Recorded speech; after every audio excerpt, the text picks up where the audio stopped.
والتلاميذ على السواء. هذا القرار لم تكن الجرأة لوزارة الداخلية أنها تبلغ لنا بصفة رسمية واختارت وسائل الإعلام. هذه القرار نحن نتحدى رئيس الحكومة اللي كيقول لنا أنه غيوجد لنا مدارس تقريو فيها أولادنا. هذه المدرسة هي ثاني مدرسة على المستوى الوطني اللي مرخص لها بتدريس البرنامج المغربي باللغة الإنجليزية. هذه المدرسة بليساسفا هي ثاني مدرسة مرخص لها لتدريس البرنامج المغربي باللغة الإنجليزية.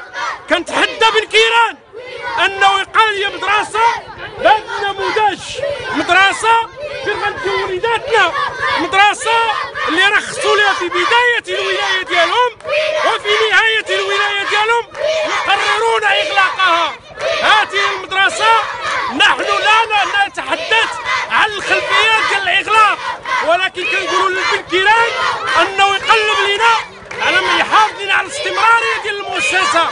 يشملوا هدف يجيب لنا من يسيرها ولا يجيب لنا من يكون. كيفاش انا كنقري ولادي بالانجليزيه وفين غنديهم؟ واش بن كيران وجد لي في غدي ولادي؟ اتحدى بن كيران، اتحدى الحكومه ارتجاليه. واش هاد الناس رخصوا هاد الناس رخصوا المدرسه في البدايه ديال الولايه ديالهم وفي نهايه الولايه هم يغلقونها. إنها ارتجالية التسيير. وأتساءل كيف لوزارة أن ترخص للمؤسسة وكيف لوزارة أخرى أن تقرر إغلاقها؟ واش الناس بغاو يسقطونا